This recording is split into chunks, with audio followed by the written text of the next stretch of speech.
Most people think push-ups are just a chest, shoulder, and triceps exercise. But before any of those muscles get to do their job, there's something most people overlook. Your wrists have to tolerate this position. Bent back, loaded, and stuck under your body weight. And if your wrists aren't ready for that, push-ups stop being a strength exercise and start becoming a wrist torture test. So if push-ups hurt your wrists, that doesn't mean push-ups are bad. And it doesn't mean your wrists are broken forever. And it definitely does not mean you should grit your teeth and keep smashing your hands into the floor until your wrists magically toughen up. In this video, I'll show you how to keep building push-up strength without abusing your wrists and how to gradually build wrists that are ready for full push-ups. And don't worry, all of it is easier than you think.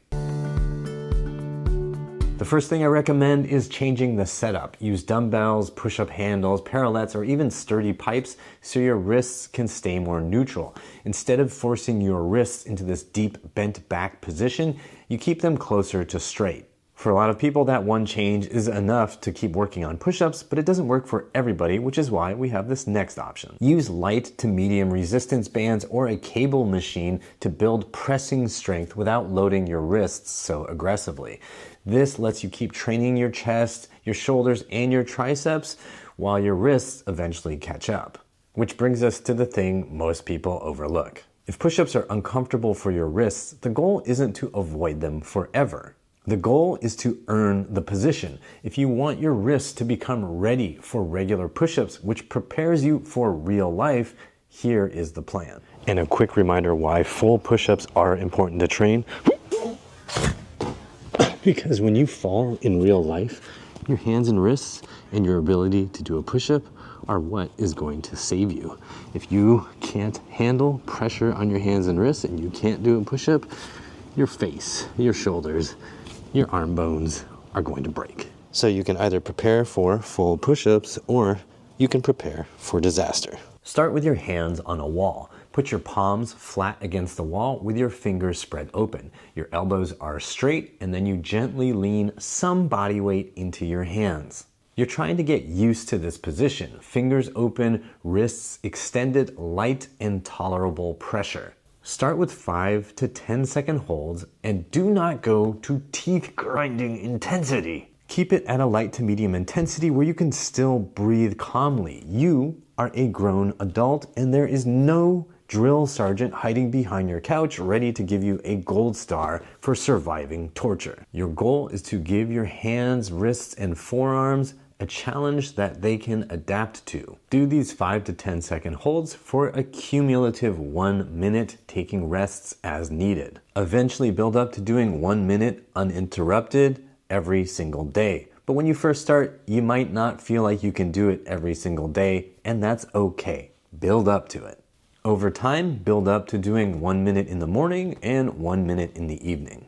And when you're stretching, don't overlook this detail. I want you to focus on your sticking points. For example, if your fingers curl up when you put your hands on the wall, give extra attention to gradually opening the fingers by trying to get the full surface of your fingers to touch the wall before you force the palm against the wall. If your wrists refuse to bend back, focus on gently building tolerance in that bent back position by starting with hands higher on the wall and lowering down. The lower you go, the more the wrist has to bend back. You are trying to build extensibility through the fingers, the hands, the wrists, and the forearms, so don't rush this. Now, this is the step most people completely skip. Now it's time to build load tolerance. At first, this might mean just leaning a little more pressure into the wall. And eventually, you can progress that to being on a chair or a bench. The lower the surface, the more body weight your wrists will have to handle. So do not rush.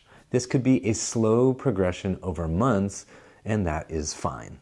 When you add pressure, reduce time. Instead of holding for an uninterrupted 1 minute, cut it to 20 or 30 seconds and gradually build your tolerance back up to a full minute.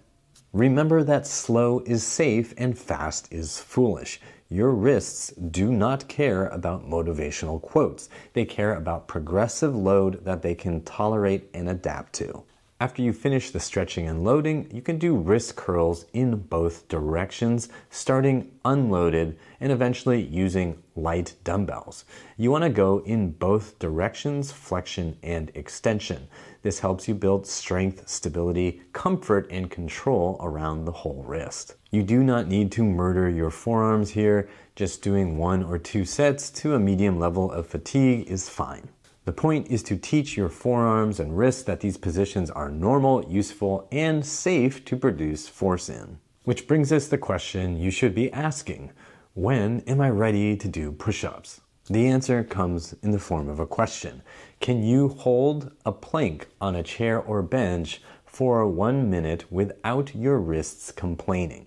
If yes, you can probably start doing 2 to 4 sets of 3 to 5 push-ups on a countertop twice a week. And if you have sensitive hands and wrists, consider using padding like towels to make this more comfortable. And no, I do not recommend trying to do knee push-ups on the floor. For people with wrist pain who haven't done full push-ups in decades, it is way too much too soon. Please start on a countertop, then gradually move to lower intermediate surfaces. Master each level before you go lower. More on that is in the video that I'm going to link down below and right up here. The big idea here is simple. If push-ups hurt your wrists, do not quit and do not just force your way through. Modify your approach so you can keep building strength, then gradually build the wrist mobility, strength, and load tolerance you need to handle a regular push-up position. Your wrists may not be ready for push-ups yet, but they can get there, and that will make you more resilient in real life. Let me know how it goes on your journey in the comments down below. If you want help rebuilding your body, go to uprighthealth.com/DIY. Subscribe and watch this video to see how well you're aging.